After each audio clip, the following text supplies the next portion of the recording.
Good morning and welcome to One Baha'i, that regular podcast where I just, share a few thoughts about the Baha'i faith. It's just my own opinion, nothing official, just me, one Baha'i. So this morning I want to take a look at the third of the four valleys. Now, I'm kind of lost in this one. It begins... If the lovers be among them that abide within the precincts of the abode of the lodestone of hearts, no soul may dwell on this kingly throne save the countenance of love. I am powerless to describe this station or to depict it in words. Well, I guess if Baha'u'llah is powerless to describe it, what would I expect? So, I just want to talk a little bit about what he has said here. The first is the concept of the lodestone. Just in case you're not aware, a lodestone, I'm sure you know this, a lodestone is a magnet. So, in this case, he is talking about something that attracts the hearts.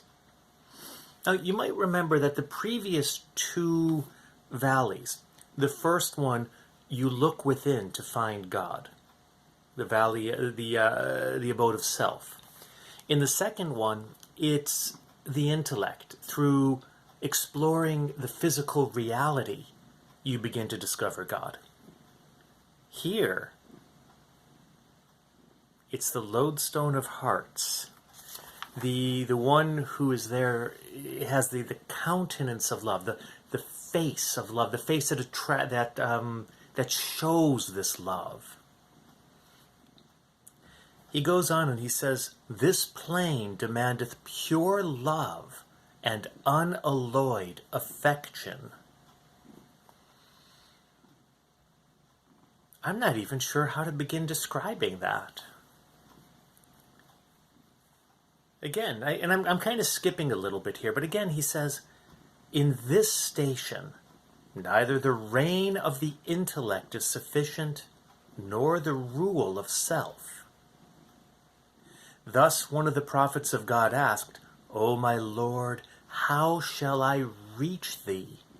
And the answer came, "Leave thyself behind, and then approach me." In the estimation of such souls, Baha'u'llah writes, to be seated amidst the sandals by the door is the same as to abide at the place of honor. Okay, right there. I think that's the key for me. In many instances, in many cultures, the great teacher would would sit at the head of the room, and the students would enter. They would leave their shoes by the door, and to show their higher station amongst the students, they would sit as close as possible to the teacher. The higher the station of the student, the closer that they would try to sit.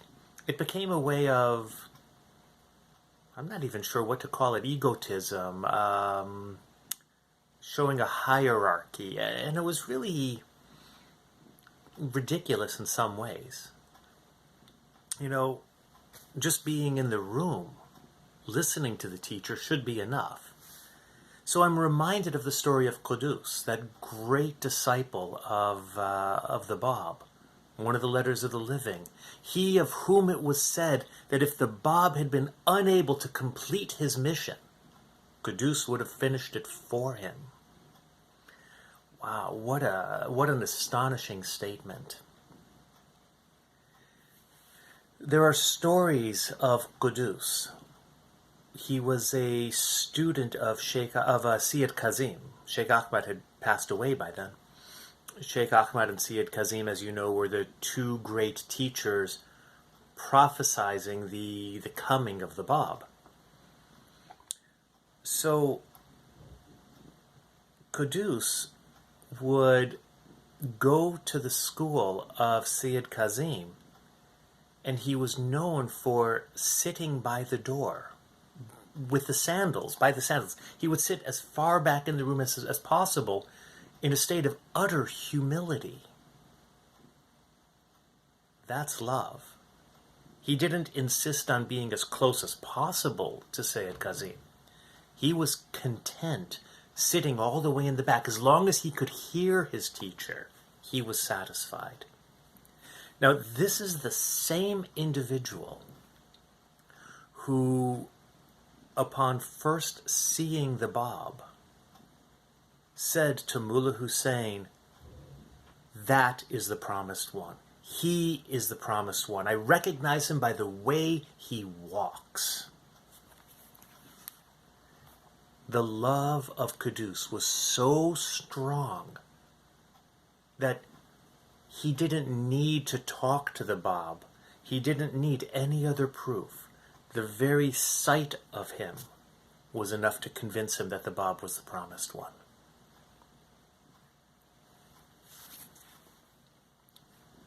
He then goes on, Baha'u'llah, he says, "The dwellers of this abode know not the destination, yet they spur on their chargers."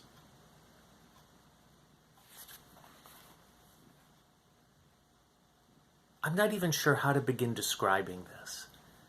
I imagine Mullah Hussein, that great hero of the Babi faith, riding on his charger and telling his friends, "Come on, let's go over there." And he doesn't even say, he just says, "Come on, ride with me." And they follow him blindly. They have such a love for him that they unhesitatingly go and ride on their steeds with him. They don't know the destination, and yet they spur on their chargers. This all speaks of a love that is so deep and so profound. How can you even begin to describe it? For centuries, the poets have struggled to describe the effect of love.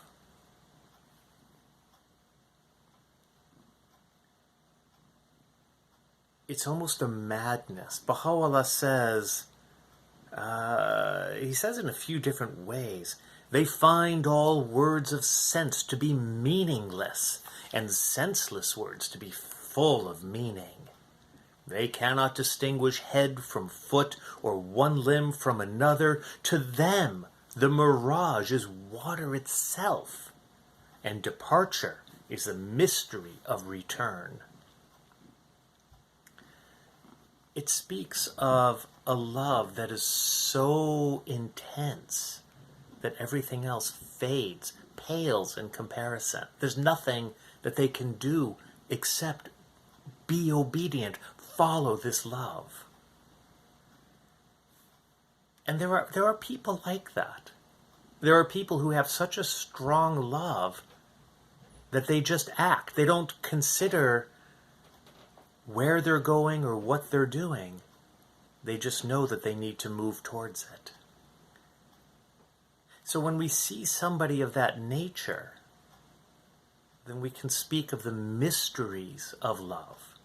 The 7 valleys, the 4 valleys, the hidden words, gems of divine mysteries. These books are filled with such mystical beauty that it attracts that type of soul. The intellect, I tend to think of that more as a Kitab-i-Aqam, the Book of Certitude. It applies to a more rational sort of learning. Good morning, Shogi. There's my son. He is up for the day. Hey, let's see if we can turn and... Yeah. Oh, no, he ran away. Okay, so, Baha'u'llah speaks in so many different ways to so many different souls. To some, he uses the voice of ration. To others, he uses the voice of the poet. And when we understand how somebody is attracted to God, then we can give them the books that are most appropriate for their style of learning.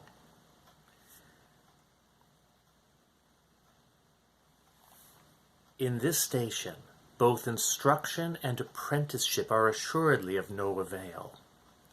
The lover's teacher is the loved one's beauty. His face their lesson and their only book. Learning of wonderment, of longing love, their duty. Not on learned chapters and dull themes they look. The chains that bind them are his musky hair. The cyclic scheme to them is but to him a stare.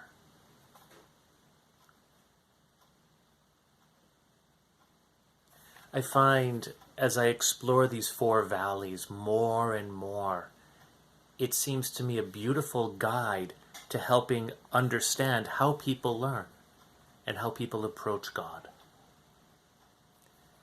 I would love to hear your thoughts on this, because this particular valley, it kind of eludes me. But I've tried to share what little I can, and I would love to hear your insights into it. Please comment if you have any questions or any thoughts. I would love to read them.